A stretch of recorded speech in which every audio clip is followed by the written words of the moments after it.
Assalamualaikum warahmatullahi wabarakatuh.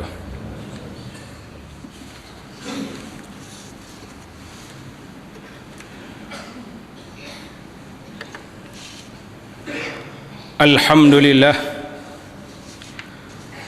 Alhamdulillahilladzi syara'a li ibadihi as-siyam wal qiyam wa ja'ala syari'atahu yusrun wa sahlatun wa rafa'a anhumul haraja wasyiddah. Ashhadu an la ilaha illallah wahdahu la syarika lah wa ashhadu anna nabiyyana wa habibana Muhammadan abduhu wa rasuluh. Allahumma salli wa sallim wa barik ala nabiyyina Muhammad ibn Abdullah sayyidil makhluqat wa ala alihi at-tahirin wa sahabatihi al-mayamin wa man tabi'ahum bi ihsan ila yaumiddin. Amma ba'd. Ya ayuhan nasu taqullah, wahai hamba-hamba Allah, bertakwalah kepada Allah Azza wa Jalla dengan sebenarnya, di mana di antara tanda-tanda ketakwaan seorang manusia itu, iaitulah setelah kita melalui sebulan proses tazkiyatun nafsi, proses mendidik jiwa dan nafsu di bulan Ramadan, maka di bulan Syawal ini jangan kita lupa mengabdikan diri kepada Allah. Karena kita beribadat diminta oleh Allah Subhanahu wa taala, "Wa ma khalaqtul jinna wal insa illa liya'budun." Aku tidak jadikan jin dan manusia kecuali supaya mereka mengabdikan diri kepadaku. Mengabdikan diri kepada Allah di Ramadan dan di mana-mana saja di atas muka dunia ini, pada malam atau siang, di bulan Ramadan ataupun bulan Syawal, hendaklah kita menjadi hamba Allah Azza wa Jalla.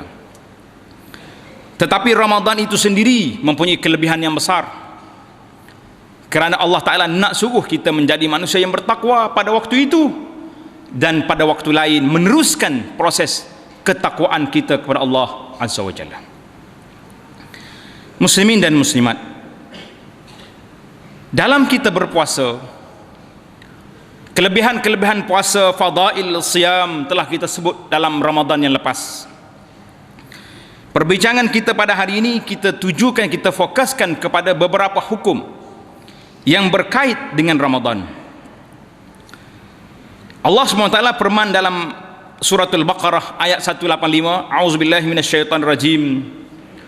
Wa man kana maridan aw ala safarin fa'iddatun min ayyamin ukhra. Yuridullahu bikumul yusra wa la yuridu bikumul usra walitukmilul iddata walitukabbirullaha ala ma hadakum wa la'allakum tashkurun. Setelah puasa itu disyariatkan, maka Allah Ta'ala beri kepada kita kelonggaran yang cukup besar. Wa man kana maridan, Allah sebut di sini siapa di kalangan kamu sakit. Saya dah hurai di antara perbezaan di antara maridah dengan maradan. Marid maknanya sakit sungguh, yang telah dibenarkan, diizinkan oleh para doktor supaya kita berbuka puasa. Au ala safarin, ataupun seorang itu sedang bermusafir, perjalanan yang jauh yang diizinkan untuk qasar salat, dan dia menghadapi kesukaran, maka dia berbuka puasa. Fa'aftara fa'iddatun min ayyamin ukhar, maka hendaklah dia ganti puasa yang dia buka kerana musafir, kerana sakit, termasuk dalam keuzuran syar'i ini juga orang-orang perempuan yang haid, maka dia kena ganti bilangan-bilangan hari yang telah ditinggalkan itu. Kenapa? Yuridullahu bikumul yusra, Allah Ta'ala menghendaki kepada kamu kesenangan. Wala yuridu bikumul usr, dan Allah Ta'ala tidak nak kamu susah. Perbezaan di antara salat dengan siam sangat nyata. Puasa, sakit, musafir boleh tinggal, fa'iddatun min ayamin ukhar, tukar ganti dengan hari lain. Salat lah, sakit ke, demam ke, musafir ke, tak gugur hak dia, mesti lakukan. Cuma orang musafir diberi kelonggaran, boleh jamak di antara Zuhur dengan Asar, Maghrib dengan Isya, Itu saja kelonggaran yang ada, dan dikurangkan, dikasarkan yang 4 jadi 2 rakaat. Kenapa? Allah tahu puasa terlibat dengan fizikal, dengan tubuh badan. Kalau kita tak mampu, Tuhan kata kena puasa juga, mati orang tu. Tidak ada dalam syariat Islam ini mensyariatkan suatu amalan ibadat suruh mati, tak. Yang adanya ibadat itu mesti ikhlas. Yang suruh mati ada, bukan tak ada. Iaitulah dalam jihad. Kan Allah Ta'ala sebut dalam Quran, siapa yang mati syahid, wala tahsabanna allazina qutilu fi sabilillahi amwat, jangan kata mati, orang itu orang mati syahid. Itu galakkan supaya mati, mempertahankan agama.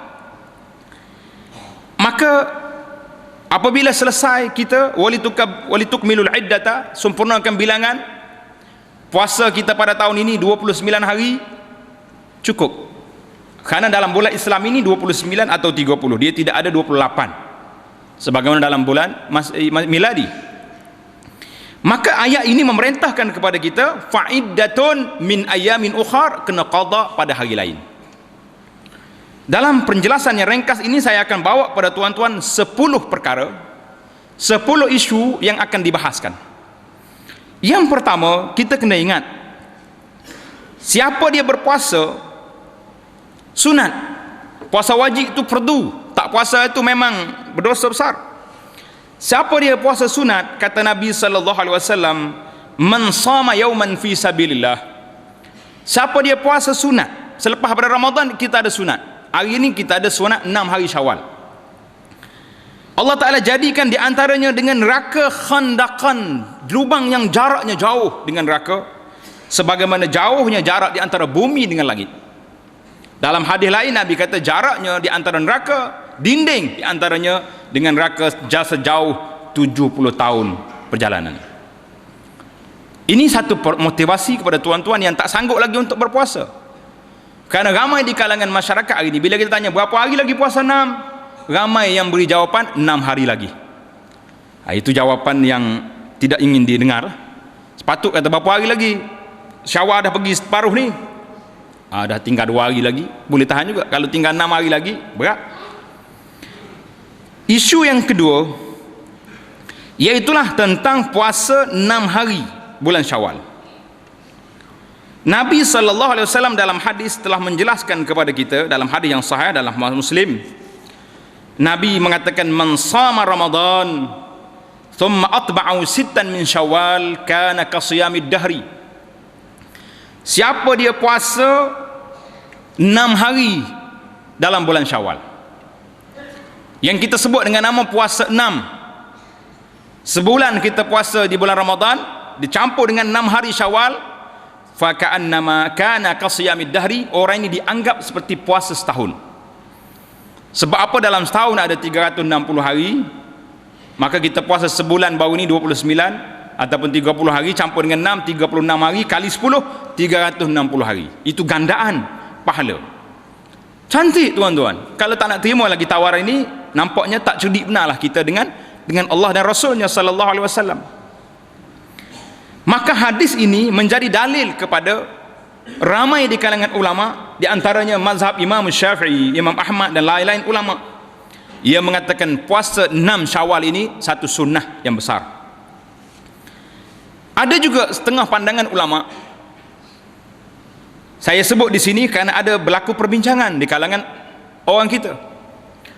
Mereka mengatakan, Imam Malik mengatakan, aku tidak suka puasa 6 ini kerana aku bimbang, takut nampak macam puasa setahun itu ada 36 hari, maknanya sebulan Ramadan campur 6 Syawal, li'alla yuzannu wujubuh.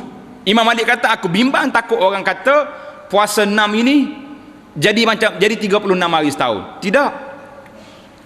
Karena itulah kata Imam An-Nawawi rahimahullahu ta'ala ketika mensyarahkan hadis ini dalam Sahih Muslim, Imam Nawawi kata apa? Iza sabatat sunnatu, apabila sunnah ini sabit, bahawa 6 hari ini sabit daripada Nabi sallallahu alaihi wasallam, la tatruk li tarki ba'dhin nas au aktsarihim au kullihim laha.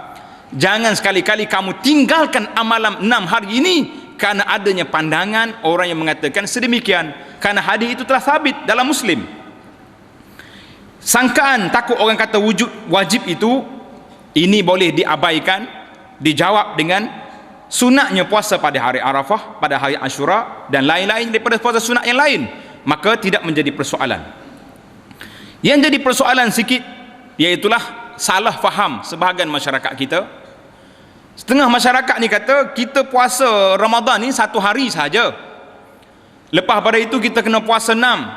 Lepas puasa 6 tu ada puasa yang kedua, dia panggil ada raya yang kedua. Maknanya puasa Ramadan rayanya 1 hari, kemudian sambung dengan 6, lepas pada itulah baru raya hakiki. Jawabnya itu silap faham. Raya hakiki bagi kita umat Islam 2 hari je, hari raya fitrah dengan hari raya adha. Adapun hari raya 6 ini tidak dinamakan hari raya. Kalau orang kata kenapa ni, saya dah habis puasa 6, itu saja. Tidak kata raya 6 ni pergi raya kat rumah saya pula raya 6, tak. Raya 6 tak ada. Yang adanya raya hari raya yang kita dah beraya pada hari tersebut. Ini silap faham. Orang kita ni suka buat benda-benda yang tidak ada. Maka timbul di antara soalan yang banyak ditimbulkan, iaitulah tentang orang yang ada qada. Orang yang ada qada, bolehkah tidak dia puasa 6 hari Syawal? Maka di sini saya telah bawa satu risalah yang kecil ini, tuan-tuan boleh ambil. Iaitulah setelah sabit puasa 6 ini sahih daripada Nabi sallallahu alaihi wasallam, maka kita boleh lakukan secara berturut-turut 1 2 3 4 5 6, dan kita boleh lakukan secara terpisah. Hari ini puasa sehari, besok 2 3 hari lagi puasa pula sehingga akhir bulan Syawal. Boleh, tidak menjadi halangan, tapi yang afdalnya berturut-turut. Tentang puasa 6, orang yang ada qada boleh ke tidak? Ramai di kalangan alim ulama kata tidak menjadi masalah. Kita boleh qada, kita boleh puasa 6 dulu sunat, kemudian kita qada kemudian. Mana dalilnya? Dalilnya hadis Aisyah radhiyallahu taala anha. Aisyah kata, aku mempunyai beberapa hari yang tertinggal di bulan Ramadan, mungkin kerana keuzuran syar'i tadi, maka dia kata aku qada balik puasa Ramadan aku pada bulan Syaban tahun berikutnya. Ini menunjukkan bahawa boleh kita tangguhkan puasa Ramadan dan kita dahulukan puasa 6. Ini pandangan yang kedua. Pandangan yang kedua, ulama mengatakan tak boleh. Sebab apa? Sebab Nabi kata siapa dia puasa Ramadan kemudian diikuti dengan 6 hari. Jadi siapa dia puasa 6 dulu, maknanya Ramadan dia belum sempurna. Sebab tak cukup 5 hari, tak cukup 10 hari. Maka orang ni belum cukup. Maka pandangan dia kata tak boleh. Jadi pandangan yang kita pilihnya dalam masalah ini, iaitulah sekiranya kita merasakan bahawa kita ada mempunyai kekuatan, kita mampu, kita puasa 6 dulu kemudian kita qada kemudian, maka kita lakukan sedemikian, kemudian kita qada mengikut hari-hari yang akan datang. Tapi kalau tak confident, hari ni dalam bulan Syawal ramai orang puasa, kawan-kawan puasa, mak ayah puasa, keluarga puasa, jadi kita rasa kalau tak qada sekarang yang menyebabkan kita tertinggal qada sampai Ramadan tahun depan, maka puasalah dahulu qada kerana itu wajib. Kita kemudiankan yang sunat. Kalau ada lagi hari Syawal dalam bulan Syawal ini kita puasa, kalau tak ada pun tidak menjadi dosa. Kerana apa? Kerana kita dah selesaikan yang wajib dahulu. Itu yang kedua. Masalah yang ketiga, tentang ramai orang nak qada, dia nak gabungkan di antara qada puasa dengan puasa 6. Dia niat twin, 2 in 1, mana 2 dalam 1. Aku puasa qada Ramadan dan puasa 6 Syawal. Maka di sini para ulama mengatakan, ramai ulama mengatakan bahawa berlaku khilaf di sini. Ada ulama mengatakan tidak sah melakukan sedemikian, kerana qada tu wajib mesti daripada awal hari sampai ke akhir. Kalau campur dengan hak lain, dia tak sempurna, tak komplit. Walaupun ada pandangan dalam ulama Syafi'i yang mengatakan boleh sedemikian, tetapi yang baiknya, yang saya nampak di sini daripada perbahasan para ulama, iaitulah lebih baik kita qada dahulu ataupun kita sunat dahulu, lepas tu baru qada. Jangan dikembarkan di antara dua puasa ini, kerana dia mempunyai hukum yang berbeza. Muslimin dan muslimat, itu yang pertama. Perkara yang kedua. Perkara yang ketiga, iaitulah tentang ramai orang puasa, kemudian banyak pula rumah terbuka, dipanggil open house bulan Ramadan, bulan puasa, bulan haji apa ni, raya ni. Macam mana nak buat? Bila tanya, memang terganggu kita. Nak puasa, orang panggil. Apa jadi? Di sini satu hadis yang dibawa oleh Imam Muslim, Nabi sallallahu alaihi wasallam kata, "Iza du'a ahadukum falyajib." Bila orang panggil kamu, kamu pergi rumah dia. Fa in kana sha'iman falyusalli, kalau kamu puasa kamu doakan untuk mereka berkat. Wa in kana muftiran falyat'am, kalau dia tak puasa dia makan. Allahu akbar. 10 jemputan hari ni hari raya, kita jemput sikit je, walaupun sedikit, ambil setengah gelas air minum bismillah, ataupun ambil sebiji 2 kuih makan, cukup, memadai. Ya ada. Tapi kalau kita puasa tak apa, kita tak makan. Cuma bila hadis ini menyebut tentang fal yujib, Nabi kata hendaklah kamu pergi bila orang panggil. Di sini para ulama membahaskan yang wajib kita hadir ini majlis mana? Apakah semua jamuan, termasuk jamuan hari raya, jamuan kesyukuran, jamuan apa, ataupun khusus kepada jamuan walimatul urus, perkahwinan sahaja? Maka ramai ulama mengatakan yang wajib kita kena hadir itu iaitulah jamuan perkahwinan. Ataupun jamuan lain itu boleh kita pergi dan boleh tak pergi. Imam Nawawi kata, ada juga ulama mengatakan semua sekali, asal orang jemput kita pergi. Kalau kita puasa, kita cakap aku puasa, dan kita doakan kebaikan pada mereka, kita balik. Yang penting kita pergi jemputan itu, kerana orang yang suka bila kita mari ke rumah dia walaupun kita tidak makan. Tapi kalau tuan kata tak boleh, kepala kambing saya dah siap untuk tuan, untuk awak tak nak makan, duka cita kecil hati saya. Kalau puasa sunat, maka kita bukalah, kerana nak jaga hati saudara kita, sedangkan puasa masih lagi mempunyai hari yang lain, masih ada lagi. Itu perkara yang ketiga. Yang keempat tadi. Perkara yang kelima, ini penting, iaitulah hukum orang-orang yang sakit apabila mereka buka puasa, macam mana hukumnya. Kita kena tengok sakit di sini ada 2 kategori. Sakit di sini ada 2 kategori. Yang pertama, sakit yang sementara. Sakit masuk hospital sekejap, doktor kata insya-Allah dalam masa seminggu lagi keluar hospital, sebulan lagi keluar hospital, 2 bulan lagi keluar hospital, maknanya harapan sembuh ada. Maka orang ini tak boleh dia bayar fidyah, dia kena tunggu dia sembuh, lepas tu baru dia puasa, qada puasa dia. Jangan mudah-mudah. Kerana apa? Allah Ta'ala perintah dalam Quran, fa'iddatun min ayamin ukhar, dia kena ganti daripada hari yang lain. Jadi kalau orang ni sakit yang ada harapan sembuh, macam tuan baru ni sakit masuk hospital 5 hari contohnya, hari ni dah sihat, maka kena puasa balik, kena qada balik. Jangan kata aku sakit baru ni nak bayar, tidak ada bayaran. Kategori yang kedua, orang yang sakit berterusan, dia panggil maradun muzmin, sakit yang tidak ada harapan sembuh. Macam nak buat? Seperti orang sakit teruk lah, sakit buah pinggang yang memang hari-hari kena pergi cuci, kalau nak puasa dia tak mampu dah. Ataupun orang ni apa sajalah, stroke ke sakit-sakit macam mana ini, orang yang tidak ada harapan sembuh, maka memadailah kita bayar kepada puasa yang kita tinggal setiap hari secupak beras, secupak makanan, satu cupak lebih kurang dalam 600 gram.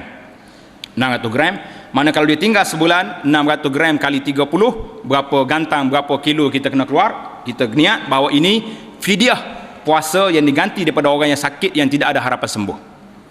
Itu golongan yang kedua. Golongan yang ketiga, orang tua yang sudah lanjut usia, tua sangatlah, yang memang tidak ada harapan lagi dia nak jadi muda, memang tua.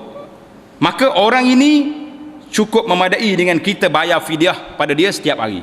Kalau dia nak puasa tak mampu dah, kalau puasa cakap pukul 10 mungkin dia dah letih, dia dah kepenatan, maka memadai dengan kita bayar fidyah kepada orang yang tersebut. Golongan yang keempat, perempuan yang mengandung dan perempuan yang menyusu anak. Di sini ada tiga kategori. Kategori yang pertama, kalau dia mengandung dan doktor kata bahaya awak puasa kerana awak tak kuat, mungkin akan gugur anak, maka dia buka puasa kerana takut kesihatan dia dan takut pada anaknya, maka orang ini memadai dengan dia ganti puasa sahaja tanpa dia kena bayar fidyah. Ataupun dia takut hanya kepada diri dia saja, anak dia tak ada masalah, maka dia boleh buka puasa dan dia kena ganti dengan hanya berpuasa qada. Yang ketiga, dia tak takut dia, tapi bimbang anak dia. Kalau dia puasa, doktor kata mungkin anaknya lemas, tak cukup makanan. Ataupun kalau dia puasa susu tak keluar, pada waktu itu dia boleh buka puasa dan dia kena ganti puasa, qada puasa, dan dia kena bayar fidyah secupak beras setiap hari. Ini golongan orang perempuan yang sudah takut pada dirinya takut kepada anaknya, takut untuk dirinya seorang, takut kepada anaknya sahaja. 3 kumpulan ini berbeza pandangan, berbeza hukumnya. Untuk diri dia saja, maka dia kena puasa tanpa fidyah. Untuk dia dan anaknya, dia kena puasa saja tanpa fidyah. Untuk anaknya sahaja, ibunya tak ada masalah, maka dia kena qada dan dia kena bayar fidyah mengikut pandangan di sini. Jadi itu satu. Perkara yang seterusnya, iaitulah orang orang lelaki atau perempuan yang makan dengan secara terlupa. Lupa sungguh. Jangan buat lupa. Yang buat lupa tak kira tu. Maka bila dia terlupa, siapa dia makan atau minum dalam keadaan dia lupa, maka dia boleh teruskan puasa dia, tak payah dia buka, dan Allah Ta'ala beri kepada dia rezeki boleh makan pada hari tersebut, dan dia tak payah qada pada hari yang lain. Itu di antara orang terlupa. Tapi kalau orang salah sangka lain pula. Dia sangka maghrib dah, maka dia makan. Tanpa dia tengok jam, tanpa dia tengok takwim, tanpa dia dengar azan, tengah-tengah duk makan, barulah dia dengar azan orang buat. Maka di sini mengikut imam-imam yang 4 mengatakan bahawa orang ini kena qada puasa, sebab waktu dia buka puasa tadi dia tak pasti dah maghrib ataupun tidak. Jadi kalau ada kes macam ni, tuan-tuan kena qada 1 hari lagi. Jadi perkara yang ke-7, iaitulah ta'ammudul iftar. Ini masalah yang agak timbul sedikit. Orang yang sengaja buka puasa, yang kita tengok ramai, anak-anak muda kita, anak-anak tua pun, lelaki, orang perempuan kita boleh kata dia uzur, yang laki-laki ni uzur kok mana tak tahu, duk makan tengah hari ni. Maka orang ini, orang yang sengaja buka puasa, hukum yang pertama, dia telah melakukan dosa besar. Adakah dia kena wajib kafarah kalau dia buka puasa tanpa sebab, tanpa keuzuran? Maka ulama-ulama mazhab Syafi'i kata dia tak payah kafarah. Dia kena bertaubat dan dia kena ganti puasa dia yang dia buka puasa tadi.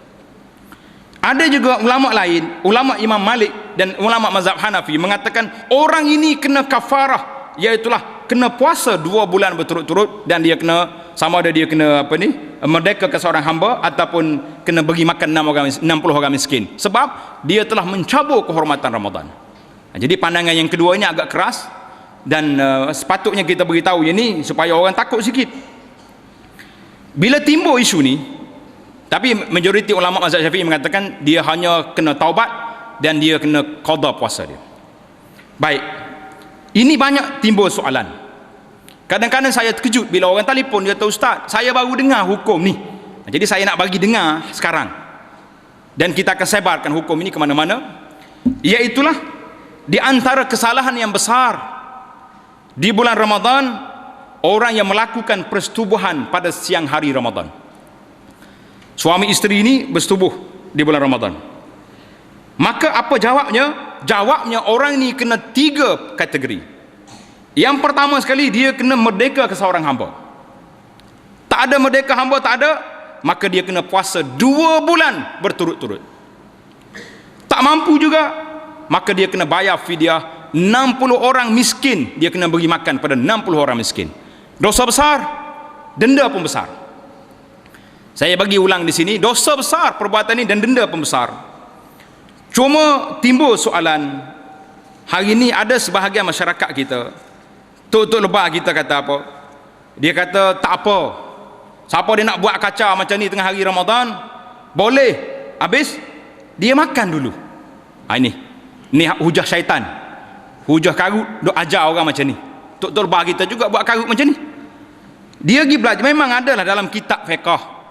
Dia kata kalau orang yang kena fidyah ini, kena 2 bulan betul-betul ini, kalau dia buka puasa dengan jima'. Tapi kalau dia buka puasa dengan makan dulu, minum air dulu, dia ajar pula pada orang ni. Ajar suruh orang jadi syaitan tengah hari Ramadan. Hak jom mengajar pun berat juga kalau macam ni. Maka kata ulama di sini, ini dia panggil hiyal syaitaniyah. Helah syaitan. Mu nak jima' boleh, makan dulu. Lepas tu beres. Apa beresnya? Dia panggil, ulama mengatakan bahawa sesiapa yang dia makan pun, tadi kita dah bincang dah, orang ni kena fidyah. Sebab apa? Dia telah mencabul kehormatan Ramadan. Apalagi kalau dia buat persetubuhan pula lepas pada itu, 2 kali cabul kehormatan Ramadan. Bagi saya di sini, saya suka pandangan ulama yang mengatakan orang ini telah melakukan 2 kali jenayah. Jenayah yang pertama makan, jenayah yang kedua melakukan persetubuhan di bulan Ramadan yang terang-terang Allah Ta'ala haramkan dalam Al-Quran Karim yang menyebut perkara ini. Jadi siapa yang melakukannya, sama ada dia makan dulu ke dia minum dulu ke dia apa dulu pun, maka wajib ke atas kamu kena bayar fidyah, berpuasa 2 bulan berturut-turut. Kalau tak mampu kena bayar fidyah. Sekarang kalau ada berlaku perkara ini, wal iazubillah, sama ada tahun ini atau tahun lepas, kita nasihatkan sekarang. Saya terkejut bila ada orang telefon dia kata, Ustaz, suami saya dah mati dah, macam mana nak buat? Allahu Akbar. Baru tanya hari ni lepas pada mati. Berapa kali dah dia buat? Wallahu ta'ala alam. Ini satu perkara yang jenayah yang besar bagi syariat. Jadi kita jangan ajar orang bermudah-mudah dengan agama. Kita kena beri hukum yang berat. Kamu tak boleh. Kalau nak juga, pergi cari ke mana-mana. Duduk menyelang dalam air ke, pergi tunggu dekat atas sembah ke, duduk cokoh sorang situ. Biar nampak kena perut garu, kepala sorang. Pasal apa ni? Tak boleh duduk di rumah, bahaya. Biar nampak. Apa benda yang jadi kita buat? Ini perkara-perkara yang agak berat. Jadi itu 7 perkara, 8 perkara yang telah kita bincangkan. Barakallahu li wa lakum fil Qur'an azim wa nafa'ani wa iyyakum bima fil ayati dzikril hakim. Aqulu ma tasma'un wa astaghfirullah li wa lakum wa li walidayya wa walidaykum fastaghfiruh innahu huwal ghafurur rahim. Alhamdulillah. Alhamdulillahilladzi hadana li hadza wa ma kunna linahtadiya laula an hadana Allah. Asyhadu an la ilaha illallah wahdahu la syarika lah. Wa asyhadu anna Muhammadan abduhu wa rasuluh. Allahumma salli wa sallim wa barik ala abdika wa rasulika Muhammad wa ala alihi wa sahbihi wa man sar ala nahdihi wa ihtada bihadihi wa istanna bi sunnati ila yaumiddin. Amma ba'd. Ya ayuhan nasu taqullah. Wahai hamba-hamba Allah, bertakwalah kepada Allah. Sekiranya kamu melakukan kesalahan di bulan Ramadan yang lalu, maka bertaubatlah sekarang. Sama ada taubat itu cukup dengan kita qada, alhamdulillah qada. Sama ada taubat itu perlu kepada kafarah, maka kafarah sekarang sebelum kamu menemui ajal yang kita tak tahu entah bila dia akan datang. Perkara yang ke-9 yang saya nak sebut di sini iaitulah tentang ta'khirul qada. Orang yang ada qada Ramadan kemudian dia tangguhkan, takhirkan qada ini sampai kepada tahun berikutnya. Maka di sini para ulama telah menyebut sekiranya orang ini takhir Ramadan, melewatkan qada Ramadan tanpa uzur, mana dia tangguh sampai masuk Ramadan berikutnya, maka dia kena qada dan dia kena bayar fidyah mengikut pandangan mazhab yang ketiga, kecuali mazhab Abu Hanifah kata tak payah fidyah. Baik, itu satu. Yang kedua, orang yang menangguhkan qada Ramadan kerana keuzuran, sama ada dia bermusafir terus ataupun sakit dia tak sembuh-sembuh, balik rumah 2-3 minggu, masuk hospital pula, tak sempat nak qada, maka pada pandangan 4 mazhab mengatakan la fidyata alaihi, tak payah dia bayar fidyah, dia hanya kena qada saja kalau dia sembuh nanti pada tahun depan. Jadi dia tidak payah bayar fidyah. Ini kita kena ingat. Ramai juga di kalangan ustaz-ustaz kita yang salah kira. Kalau orang itu mati, dia tak qada Ramadan yang tahun lepas, Ramadan tahun dia sakit, masuk Ramadan yang berikutnya sakit, lepas pada hari raya, lepas pada tahun tu dia mati, jangan kira fidyah pada dia. Ini silap. Kalau tidak kita makan beras orang tanpa hak. Ini bahaya, makan hak orang tanpa hak. Kalau anak dia kata sedekah cerita lain. Ini masalah fidyah, masalah wajib. Maka kita jangan ambil fidyah. Cukup dengan dia hanya qada, ataupun kita kata fidyah ni ganti untuk tahun itu saja. Mana sebab dia dah mati. Jadi fa in kana laka uzrun, kalau dia mati dan keuzuran itu berterusan, tak habis-habis lagi, pada waktu itu kita lihat apa Imam Nawawi kata apa, tak payah lagi dia kena. Fa in akhara Syekhul Haram, orang tua yang sakit, yang tak mampu nak qada, tak mampu nak bayar, maka fal mazhab annahu la syai' alaihi, tak payah bayar apa-apa pada dia, kerana keuzuran dia itu berterusan, dia tak mampu lagi nak pergi kepada itu. Baiklah, kalau orang ni tak uzur dan dia tak qada sampai 10 tahun, apakah berganda fidyah dia sebagaimana yang kita tengok hari ini? Imam Nawawi bawa dalam kitab Al-Majmu'. Al-Majmu' Imam Nawawi kata apa? Siapa yang tak qada puasa, tak bayar fidyah sampai 10 tahun, berganda tak berganda. Ini qadiyah fidyah berganda. Dalam mazhab Syafi'i kata dia kena berganda. 10 tahun maknanya 10 tahun dulu kena bayar 10 cupak beras. Tapi ada lagi pandangan lain. Al-Imam Al-Mawardi dalam kitabnya Al-Hawi Al-Kabir, Imam Mawardi ini ulama besar dalam mazhab Syafi'i mengatakan la, al-asah yang yakfi muddun wahidun li jami'il sinin, cukuplah, tak payah ganda 10 cupak, cukup dengan cupak untuk tahun yang pertama itu saja. Ini pandangan yang dibawa oleh ulama besar dalam mazhab Syafi'i juga, kerana hadis yang menunjukkan kepada berganda itu tidak ada. Yang adanya beberapa asar dari kalangan sahabat, kata Imam Nawawi, tuan-tuan boleh cek dalam kitab Al-Majmu', mengatakan bahawa ada asar dari kalangan sahabat mengatakan orang yang tak qada puasa dia kena bayar fidyah, tapi dia tak kata berganda, hanya pada tahun itu sahaja. Maka itu sajalah yang saya nak sebut di sini. Kalau sekiranya mereka ini keuzuran, dia boleh tangguhkan puasa dan dia tidak perlu kepada bayaran yang berganda. Dan kalaulah dia bertangguh terus mati, kesakitannya pergi sampai dia mati, maka itu sajalah yang kita ada, kita bayar saja bagi pihak dia yang telah meninggal. Cuma ada lagi soalan, perlu ke tidak perlu, boleh ke tidak keluarga dia nak ganti puasa mak ayah dia yang meninggal.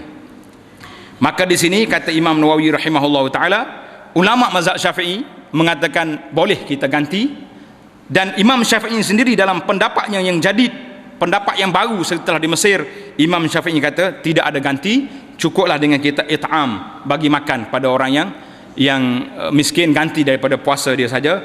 Itulah di antara perkara yang sempat kita bincangkan dalam khutbah yang ringkas ini pada hari yang Jumaat yang mulia ini. Kita berselawat ke atas Nabi SAW kerana perintah Allah dalam Al-Quran, innallaha wa malaikatahu yusalluna 'alan nabi ya ayyuhalladzina amanu sallu 'alaihi wa sallimu taslima. Allahumma salli ala Muhammad wa ala ali Muhammad kama sallaita ala Ibrahim wa ala ali Ibrahim wa barik ala Muhammad wa ala ali Muhammad kama barakta ala Ibrahim wa ala ali Ibrahim fil alamin innaka Hamidum Majid. Allahumma ighfir lil mu'minina wal mu'minat wal muslimina wal muslimat al ahya'i minhum wal amwat innaka sami'un qaribun mujibud da'awat. Allahumma alif baina qulubil muslimin wa aslih zata bainihim wansurhum ala aduwika wa aduwihim. Allahumma rabbana taqabbal minna innaka antas samiul alim. Allahumma rabbana taqabbal minna siyamana wa qiyamana wa zakatana wa sa'ir amalina ya rabbal alamin. Allahumma arzuqna rizqan halalan tayyiban mubarakan ya rabbal alamin. Rabbana la tuzigh qulubana ba'da idh hadaitana wa hab lana min ladunka rahmah innaka antal wahhab. Allahumma wafiq wali amanah tuanku sultan dan semua pegawai-pegawai ke arah jalan yang engkau redai, serta jadikanlah negeri kami ini negeri yang aman sejahtera, bersihkan negeri ini daripada maksiat, kemungkaran dan segala bala bencana. Rabbana atina min ladunka rahmatan wa hayyi lana min amrina rasyada. Rabbana atina fid dunya hasanah wa fil akhirati hasanah wa qina azabannar. Wa sallallahu wa sallama wa barak ala Muhammad wa ala alihi wa sahbihi ajma'in. Subhana rabbika rabbil izzati amma yasifun wa salamun alal mursalin walhamdulillahi rabbil alamin.